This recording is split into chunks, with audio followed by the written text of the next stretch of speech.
Paige Carmichael drove her BMW straight into my mailbox 3 times. On the 4th attempt, she wore a helmet. I'm not joking. She adjusted her mirrors, fastened her seatbelt, pulled on a pink bicycle helmet, and reversed like she was preparing for a precision strike. If you've ever lived under a homeowners association, you already know the type. If you haven't, watch this story all the way through before installing anything out front. And while you're here, drop a comment to let me know where you're watching from and whether your HOA is just as friendly. Because there's more to this than bent metal and passive-aggressive notices, especially when your neighborhood's self-declared queen starts wearing driving gloves for her morning inspections. My name is Dean Holloway, and 8 months ago I moved to Pine Valley Estates, thinking I'd found the perfect quiet neighborhood to work from home. I designed props for television shows, the kind of stuff that has to look normal but survive actors throwing them around during action scenes. It's actually pretty cool work, building things that appear ordinary but can take a serious beating. When I bought the house at 47 Pine Street, I thought my biggest challenge would be setting up a proper workshop in the garage. I was so wrong, it wasn't even funny. The first day I moved in, I installed a standard blue mailbox, nothing fancy, just regulation size and color. I'd learned from working in Hollywood that protecting your equipment is crucial, so I set up security cameras right away, a habit from too many expensive props getting damaged on set. The cameras were small, professional grade, positioned to cover the front yard and driveway. I figured it was better to be safe than sorry, especially with all the shipping deliveries I get for work materials. That's when I met Paige Carmichael. She appeared on my doorstep like some kind of property inspector, clipboard in hand, wearing a fake business suit that screamed, "I'm important," but whispered, "I shop at discount stores." She had this BMW from 2012 that she'd polished until it gleamed like she was hoping it would magically transform into a new car. The woman carried herself like she owned the entire neighborhood, which I guess in her mind she did. "Welcome to Pine Valley Estates," she said, but her tone suggested it was more of a warning than a greeting. "I'm Paige Carmichael, HOA president. I see you've installed your mailbox, but there's a small issue with the color compliance." She consulted her clipboard like it contained the secrets of the universe. "Our current guidelines specify desert sand, not standard blue. I'm sure it was an oversight, but we'll need that corrected within 72 hours to avoid any violation fees." I looked at my perfectly normal blue mailbox, then back at her. "Desert sand? I don't think I received any specific color requirements when I bought the house." She smiled the kind of smile that doesn't reach your eyes, the same expression actors practice when they're playing villains. "Oh, that's a new guideline we implemented last month. Community standards, you understand. We have to maintain property values." The way she said it made it clear this wasn't really a request. Being new to the neighborhood and wanting to keep the peace, I agreed to repaint the mailbox. I spent the next day giving it a professional paint job, the kind of finish I'd use on camera-ready props. It looked fantastic when I was done, better than most mailboxes in the area. I figured that would be the end of our interactions. 3 days later, I learned how naive that assumption was. I was in my workshop when I heard the crash. Not a gentle bump or a scraping sound, but a solid impact that made me drop my tools and run outside. There was Paige, standing next to her BMW, staring at the completely destroyed remains of my mailbox. The post was bent at a 45-degree angle, the box itself was crumpled like a soda can, and pieces of desert sand-colored metal were scattered across my lawn. "Oh my goodness, I'm so terribly sorry," she said, her voice dripping with fake concern. "I was backing out of the driveway across the street and this cat just darted out in front of me. I swerved to avoid it and, well, accidents happen. These mailboxes look so sturdy, but they're really quite fragile, aren't they?" The performance was Oscar-worthy, complete with hand gestures and everything. If I didn't know better, I'd have believed every word. But here's the thing about working in television. You develop an eye for when someone's acting, and Paige Carmichael was definitely putting on a show. Still, I figured it was probably just an unfortunate accident. "Don't worry about it," I told her. "These things happen. I'll get it replaced." She seemed almost disappointed by my reasonable response, like she'd been expecting me to get angry or confrontational. That evening, I reviewed the security footage from my cameras. What I saw made my blood run cold. There was no cat. Paige had looked around carefully before backing up, then deliberately steered her BMW straight into my mailbox. She'd aimed for it like she was playing some twisted game of vehicular darts. After the impact, instead of looking concerned or apologetic, she had actually smiled before getting out to assess the damage to her own car. When she walked away from the scene, I caught something else on camera that made my stomach drop. Paige stopped her car at the corner of the street, pulled out her phone, and made a call. I couldn't hear what she was saying, but I could read her lips well enough to catch a few words. "Phase 1 complete. Now we move to Plan B." The way she said it, with this satisfied smirk, told me everything I needed to know. This wasn't random. This wasn't an accident. This was the beginning of something much bigger, and I was apparently the target. The next morning, I headed to the hardware store to buy materials for Mailbox version 2.0. I decided to reinforce the base this time, using the same principles I apply when building props that need to survive multiple takes of action sequences. Nothing too fancy, just a stronger foundation that could handle more impact. I had no idea that I was essentially building the first prototype in what would become an arms race. April Levinston, who owned the local hardware store, helped me pick out materials. She was a straightforward woman in her 30s who'd seen every type of home improvement disaster imaginable.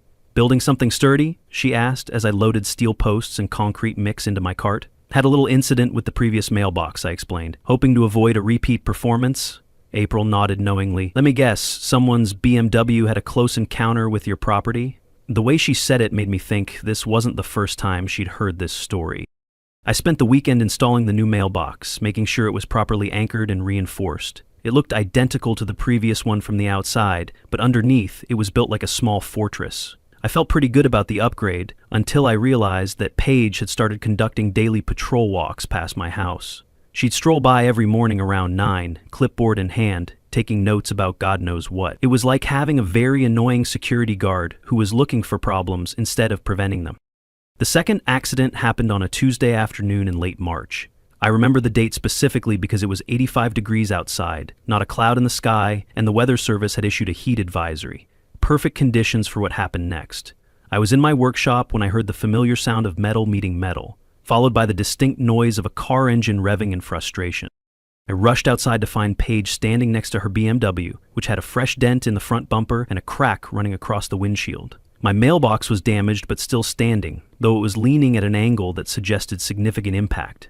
She was already on the phone with someone, presumably the police, explaining the situation in dramatic terms that would have impressed Shakespeare. "Yes, officer, it was a terrible accident," she was saying into her phone. "This sudden downpour just came out of nowhere. The visibility was absolutely terrible. Anyone could have lost control in weather like this." I looked up at the blazing sun, then at the bone-dry pavement, then back at Paige. Either she was experiencing some kind of meteorological hallucination, or she thought I was the stupidest person on the planet. When Officer Martinez arrived, he glanced up at the blazing sun, then down at Paige's wet pavement, and gave me a look like, "Really?"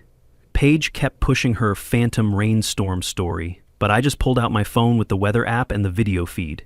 Martinez didn't say much, he didn't have to. The footage spoke louder than words.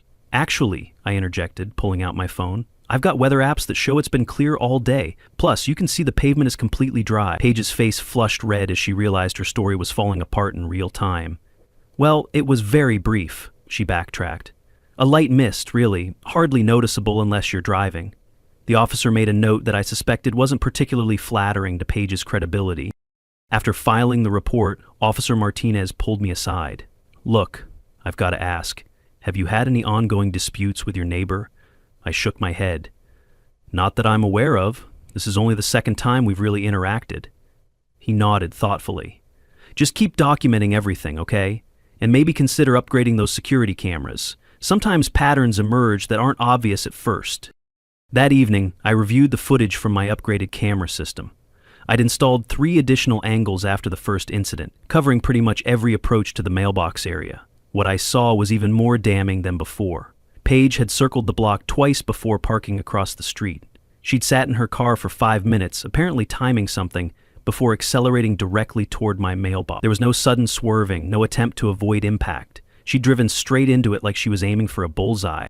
After the collision, while she was on the phone giving her Oscar-worthy performance about the non-existent rainstorm, I caught her checking the damage to her own vehicle with genuine concern. She examined every scratch and dent on her BMW with the care of someone inspecting a priceless artifact. Meanwhile, she never even glanced at my destroyed mailbox. The contrast was telling. Around 10 p.m., I was reviewing the footage again when I noticed something that made me pause the video and zoom in. At 2 in the morning, 3 days before the second accident, my cameras had captured Paige standing in front of my house with a measuring tape. She'd carefully measured the distance from the curb to the mailbox, taken photos from multiple angles, and made notes in a small notebook. This wasn't curiosity or casual observation. This was reconnaissance, the kind of planning that suggested the accidents weren't accidents at all. As I watched her methodically document my property layout in the middle of the night, I realized that Officer Martinez was right about patterns emerging. Paige Carmichael wasn't just a difficult neighbor with bad driving skills. She was conducting some kind of systematic campaign against my mailbox, and by extension, against me. The question was why, and more importantly, what was she planning for Phase 3? The morning after the second weather-related incident, I woke up to find an official-looking envelope taped to my front door. Inside was a violation notice from the Pine Valley Estates Homeowners Association, signed by Paige Carmichael in her capacity as president. The subject line read, "Multiple community standards infractions," and the list of violations was impressive in its absurdity. According to the notice, I was guilty of everything from premature patriotism to subversive lawn growth. Apparently, my grass was rebellious, my trash can was rebellious, and even the absence of a flag somehow violated the community spirit code. It was like being fined for breathing too enthusiastically. I stood in my driveway reading this bureaucratic masterpiece, trying to figure out if Paige was serious or if this was some kind of elaborate practical joke. The grass measurement was particularly impressive, since it would require a ruler and a lot of patience to verify. I'd lived in apartments for most of my adult life specifically to avoid this kind of homeowner association nonsense, and now I was experiencing it in all its petty glory. Being a reasonable person, I decided to comply with every single requirement to the letter. I bought a flag and a proper flagpole, installed it in the front yard, and made sure to raise the flag at exactly 7:01 a.m. the next morning. I borrowed a neighbor's lawnmower and cut my grass to exactly 2.7 inches, measuring with a ruler to be absolutely certain. I moved my trash can to precisely 17 inches from the curb, marking the spot with spray paint so I wouldn't forget. Tuesday morning brought another violation notice. The flag policy had apparently been updated overnight. Flags were now prohibited before 7:15 a.m. on weekdays, and my 7:01 a.m. display constituted premature patriotic expression. The grass cutting had created an uneven turf pattern inconsistent with neighborhood aesthetics. The spray paint marking for my trash can placement was unsightly and unprofessional. 3 new $50 fines were pending unless I corrected these issues immediately. Wednesday morning, I adjusted my flag schedule to 7:16 a.m., hired a professional lawn service to fix my uneven turf pattern, and cleaned off the spray paint markings. I was starting to feel like I was playing some twisted game where the rules changed every time I figured out how to win. Thursday brought news that the flag policy was under review, and temporary suspension of all flag displays was recommended. Friday, I took down my flag. Saturday morning, a new notice informed me that the lack of patriotic display violated community spirit guidelines. I was starting to understand why Tom Whitaker, my neighbor across the street, always looked amused when he saw me dealing with these notices. Tom was a retired lawyer in his early 40s who'd lived in Pine Valley Estates for 5 years. He had the laid-back attitude of someone who'd seen enough legal absurdity to find humor in almost anything. When he walked over while I was measuring grass height with a ruler, he was grinning like he was watching a comedy show. "You know," Tom said, settling into one of my patio chairs without invitation, "I've been living here for 5 years, and I've never seen anyone slip on dry pavement, except since Paige became HOA president. Funny coincidence, don't you think?" He paused to watch me measure another section of lawn. "Also, just so you know, those grass height requirements, she made them up. The original HOA covenant specifies reasonable lawn maintenance, which is about as vague as legal language gets." I stopped measuring and looked at him. "Are you saying she's just making up rules as she goes?" Tom's grin widened. "I'm saying that Paige has a very creative interpretation of her authority as HOA president. Did you know she wanted to buy your house before you did? She had plans to convert it into a duplex rental property. You outbid her by 1 day, and suddenly she became very interested in community standards enforcement." That explained a lot.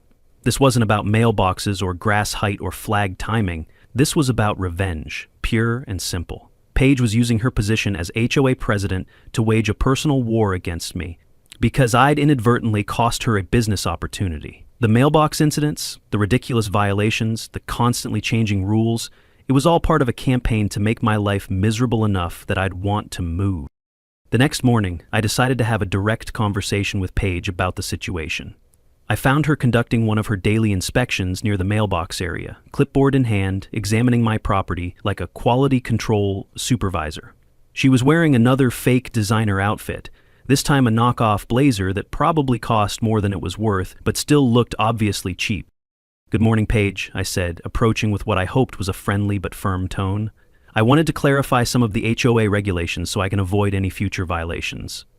She looked up from her clipboard with the expression of someone who'd been caught doing something they shouldn't be doing.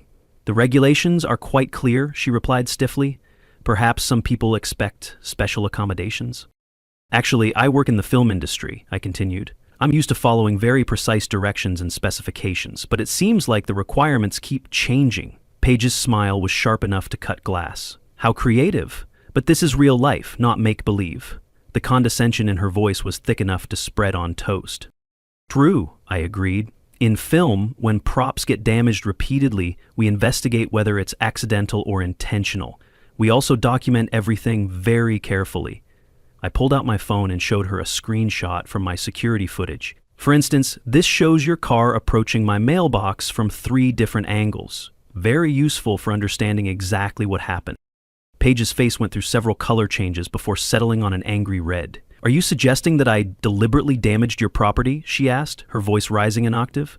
"I'm not suggesting anything," I replied calmly. "I'm just saying that in my experience, patterns usually indicate planning rather than coincidence." The conversation ended with Paige storming off, muttering something about newcomers who don't understand community values. That evening, I discovered that my security camera system had been tampered with. Someone had tried to access the recording equipment and delete specific footage. Fortunately, I'd learned from working with expensive camera equipment in Hollywood to always have backup systems. When I checked my backup recordings, I found something that made my blood run cold. 3 nights earlier, Paige had entered my yard around 1 a.m. and installed a small device near the mailbox area. I couldn't tell what it was from the footage, but she'd been very careful to hide it from the main camera angles. Whatever she was planning next, she was escalating beyond simple property damage. The question was, what exactly was that device, and why did she need to install it in secret? I spent the weekend researching HOA regulations and discovered something interesting. While Paige had been busy inventing violations for me, she'd been ignoring about 12 legitimate violations of her own property. Her lawn was consistently over regulation height, she had unauthorized decorative lighting, and her BMW was frequently parked in violation of street cleaning schedules. More importantly, I learned that HOA presidents could be held personally liable for harassment and abuse of power.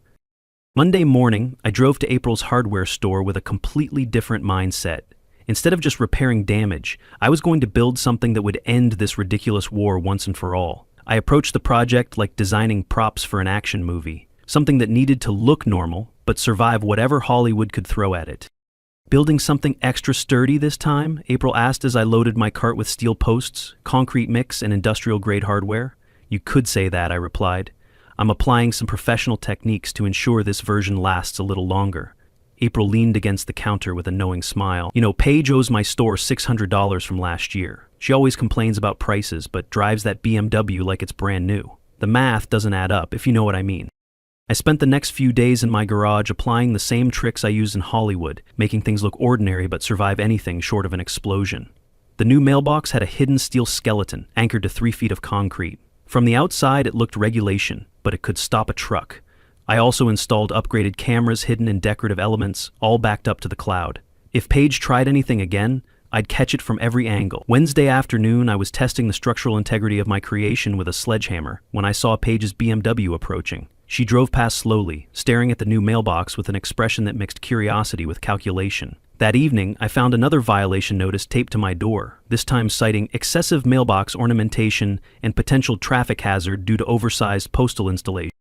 The notice was ridiculous enough to be laughable, but it confirmed that Paige was feeling threatened by my upgrades. She was running out of legitimate complaints and resorting to increasingly desperate measures. I decided it was time to let her test my engineering skills directly. Friday morning brought the moment I'd been preparing for. I was in my workshop when I heard the distinctive sound of a car engine revving, followed by the screech of tires on asphalt. I knew without looking that Paige had decided to conduct her most aggressive test yet of my mailbox's durability.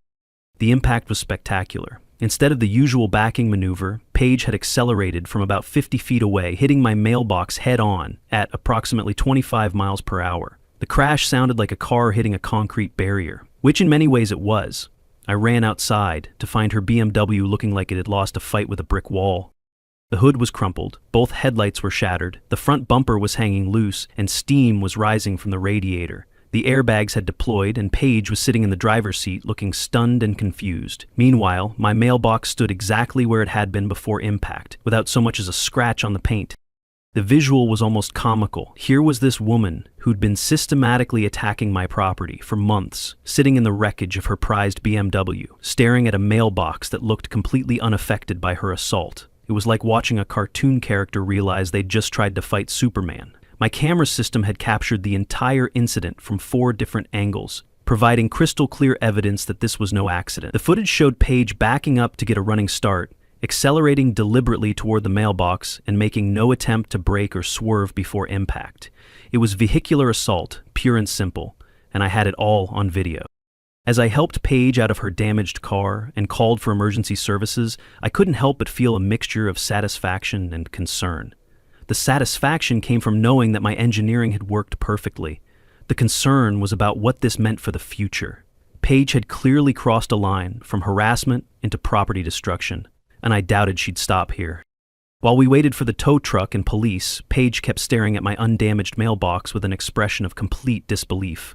"How is that possible?" she finally asked. "It's just a mailbox." I shrugged. In my line of work, we build things to last. Sometimes that means over-engineering for situations you hope will never happen. The look she gave me suggested that she was beginning to realize she'd picked a fight with someone who was much better prepared than she'd anticipated.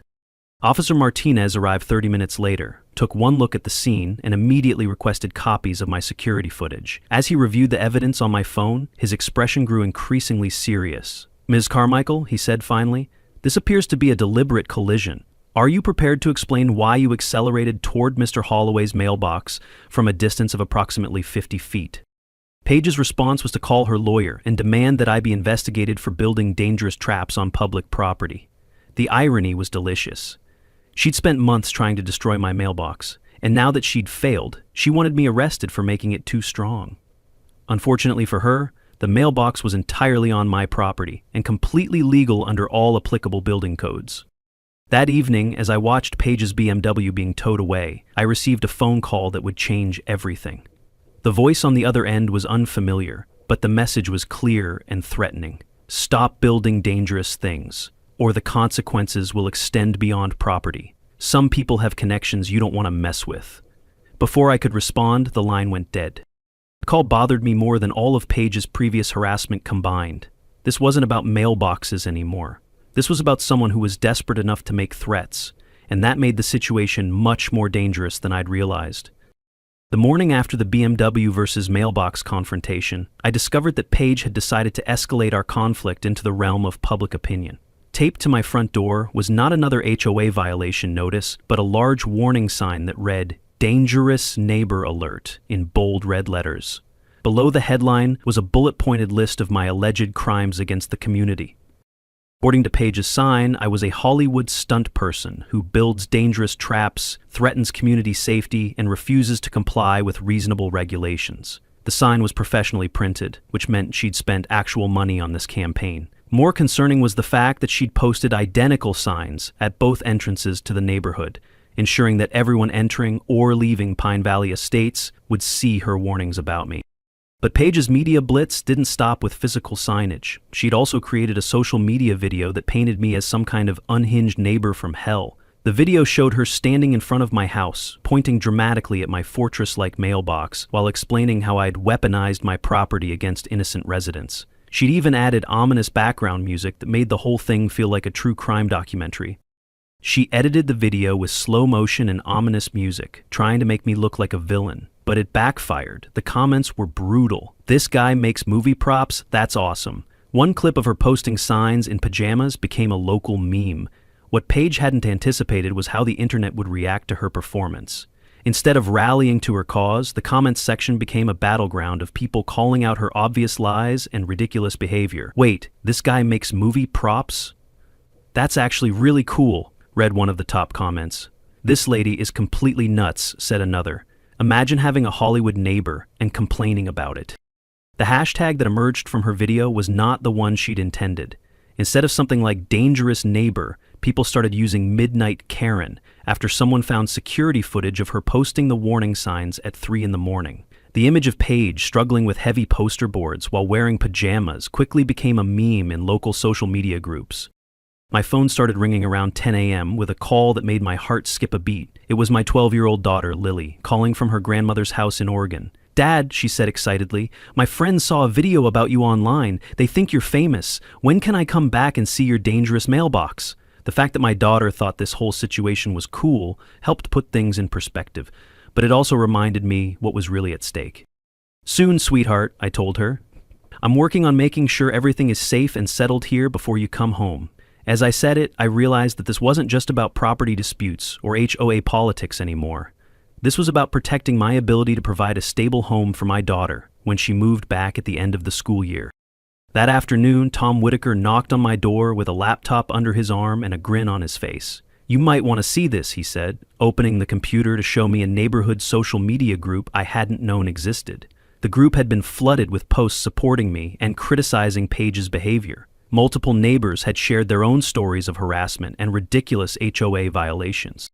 "It turns out," Tom explained, "that you're not the only one who's been dealing with Paige's power trips. She's been targeting anyone she sees as a threat to her authority. The difference is that most people just put up with it rather than fighting back." He scrolled through dozens of posts documenting similar experiences, with arbitrary rule changes, excessive fines, and personal vendettas disguised as community standards enforcement. More importantly, several neighbors had security cameras that had captured footage of Paige's midnight signposting expedition. The video compilation that someone had created was genuinely hilarious, showing her struggling with wind-blown posters, getting tangled in tape, and at one point falling backwards into a bush. The whole thing was set to comedy music that made her look like a slapstick performer rather than a concerned community leader. The social media momentum was building in my favor, but Paige wasn't giving up easily. That evening, I received the anonymous threatening phone call that made everything much more serious. The voice was disguised, but the message was clear. "Stop building dangerous things, or the consequences will extend beyond property. Some people have connections you don't want to mess with." What made the call particularly disturbing was that it included details about Lily that the caller shouldn't have known. They mentioned her school, her grandmother's address, and her planned move back to California. This wasn't just harassment anymore, it was a threat against my family. I immediately called the police and filed a report, but I knew that anonymous threats were difficult to investigate. The next morning brought an interesting development. April from the hardware store called to tell me that Paige had tried to use an HOA credit card to purchase materials at her store. When April had called the HOA treasurer to verify the purchase, she'd learned that no such expenditure had been authorized. "She's been using association funds for personal expenses," April explained. "The treasurer's pretty upset about it." I spent the day thinking about how to respond to Paige's escalation. The threatening phone call had crossed a line that I couldn't ignore, but I also didn't want to get into some kind of ongoing war that could affect my daughter's safety. What I needed was a way to end this conflict decisively, with clear consequences for Paige that would prevent future harassment. That evening, I made a decision that would change everything. Instead of just defending against Paige's attacks, I was going to go on the offensive. I had evidence of property destruction, HOA fund misuse, harassment, and now threatening phone calls. It was time to stop playing defense and start playing to win. The first step was organizing all my evidence into a comprehensive package that could be presented to law enforcement, the HOA board, and if necessary, the media. The second step was reaching out to other neighbors who'd been affected by Paige's behavior. If this was going to be a war, I wasn't going to fight it alone.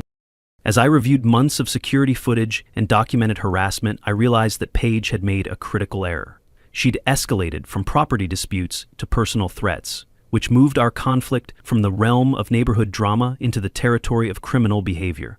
That change in stakes was going to be her downfall. The community meeting that would ultimately decide Paige's fate began as an emergency session called by Tom Whitaker in his new capacity as acting HOA treasurer. Word had spread quickly through the neighborhood about the misused funds and the escalating harassment campaign against me. By 7 p.m. on Thursday evening, the community center was packed with more residents than had attended HOA meetings in years. Paige arrived fashionably late, dressed in what appeared to be her most expensive fake designer outfit, carrying herself with the confidence of someone who believed she still controlled the narrative. She'd brought a folder full of documents that she claimed would expose the real truth about our dangerous neighbor. What she didn't know was that Tom had already shared the evidence of financial irregularities with the entire board. Before we address any individual complaints, Tom announced as the meeting began, we need to discuss some serious concerns about HOA fund management that have come to light. He distributed copies of bank statements showing unauthorized expenditures totaling over $8,000, including payments to a private investigator, legal fees for personal matters, and purchases that had nothing to do with community maintenance. The room erupted in angry voices as residents realized that their monthly fees had been used to fund Paige's personal vendetta against me. Mrs. Chen, who lived next door to Tom, stood up with shaking hands. "You mean our money paid for that ridiculous investigation into Dean's background?" she asked. "We'd been asking for months why the community garden fund was empty, and this is where it went?"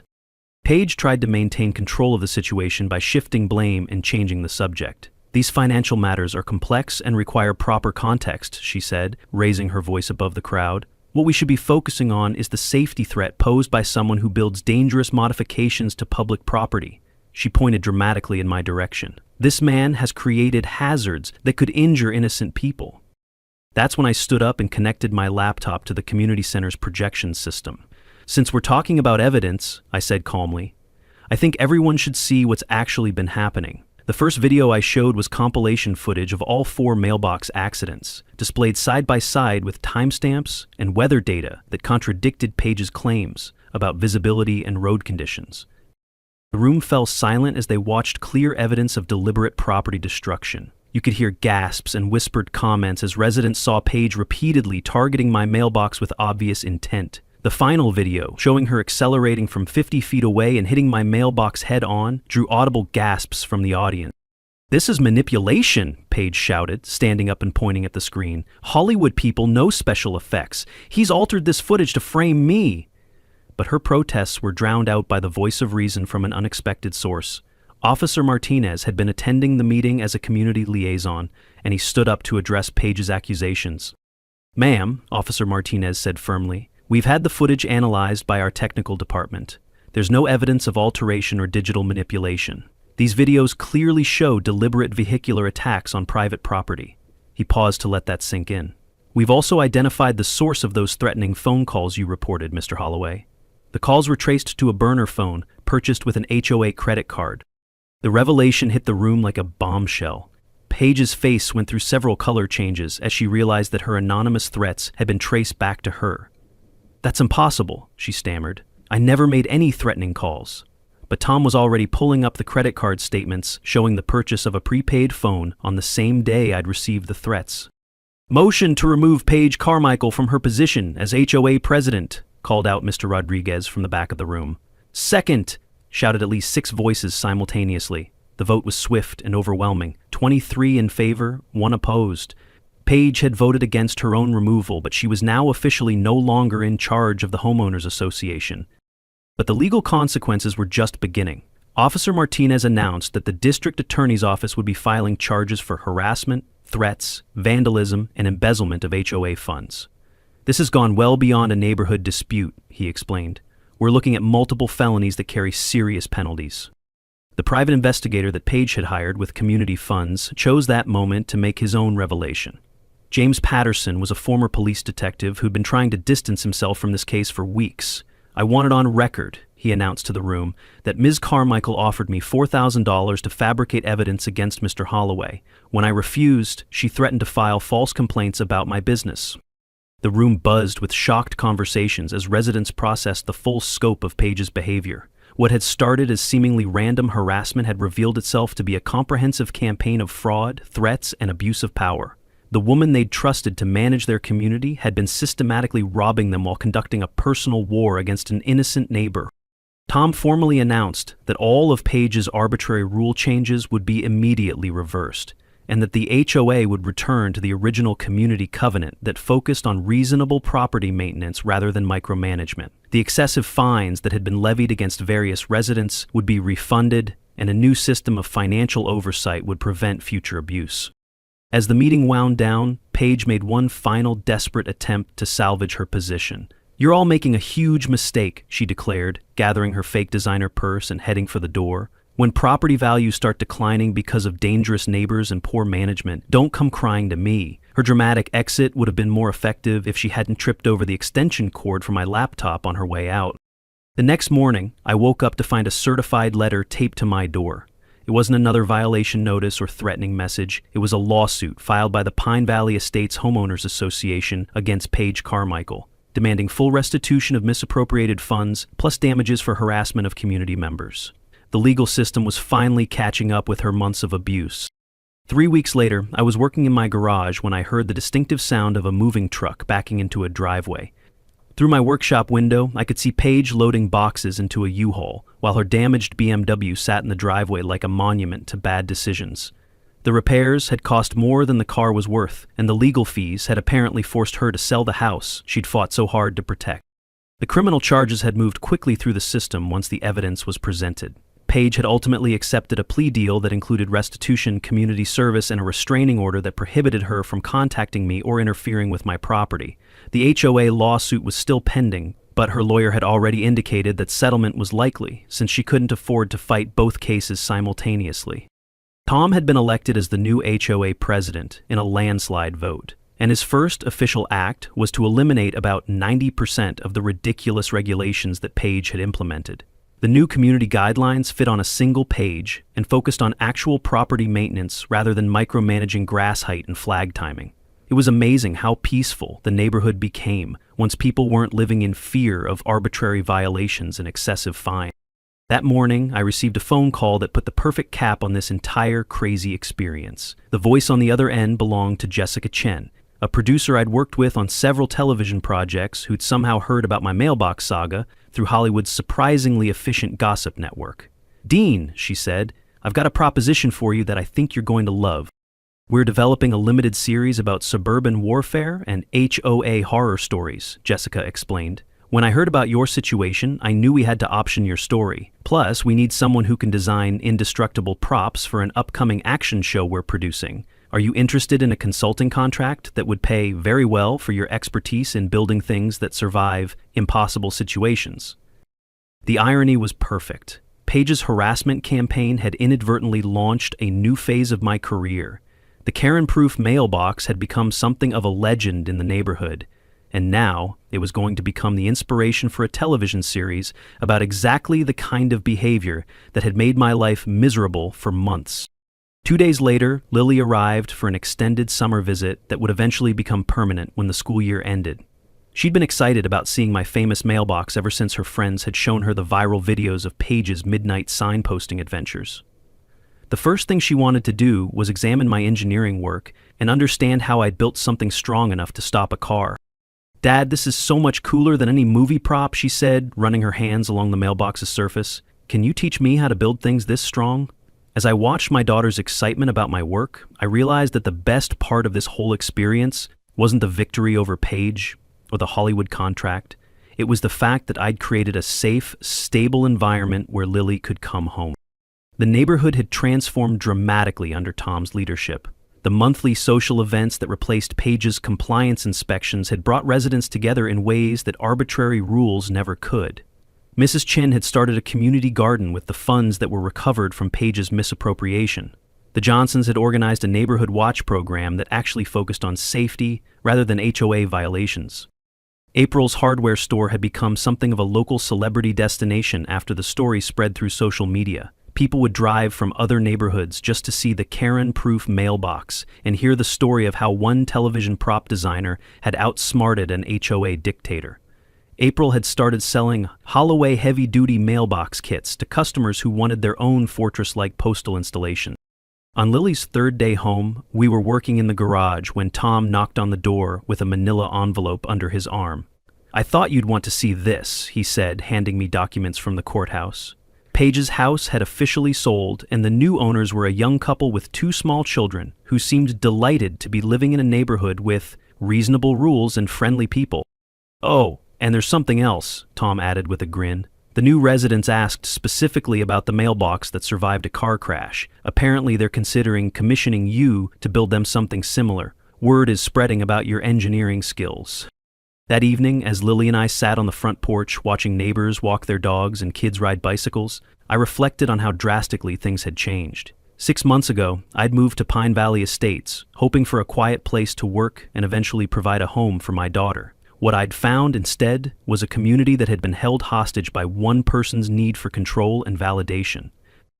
The mailbox still stood exactly where I'd installed it, unmarked by its encounters with Paige's BMW, but now it served as something more than just a postal delivery point. It had become a symbol of what happens when someone with technical skills and infinite patience decides to stand up to a bully. More importantly, it had become proof that sometimes the best way to deal with people who try to tear you down is to build something so solid that they can only hurt themselves. As I tucked Lily into bed that night, she asked me the question that put everything in perspective. "Dad, do you think that lady learned her lesson?" I thought about Paige loading her belongings into a moving truck, facing criminal charges and financial ruin because she couldn't let go of a grudge over a house she didn't buy. "I think she learned that actions have consequences," I told my daughter, "and that sometimes, when you try to destroy something, you end up destroying yourself instead." The story could have ended there, with justice served and lessons learned, but life in Pine Valley Estates had one more surprise in store. As I was closing the curtains in Lily's room, I noticed a familiar figure standing under the streetlight at the corner, staring at our house. For just a moment, I thought Paige had returned despite the restraining order, but when the figure stepped into the light, I realized it was someone I'd never seen before, holding what appeared to be a camera with a telephoto lens. The next chapter of this story was apparently just beginning. But that's a tale for another time. For now, it was enough to know that my daughter was safe, my community was peaceful, and my mailbox remained undefeated. Sometimes, that's all the victory you need.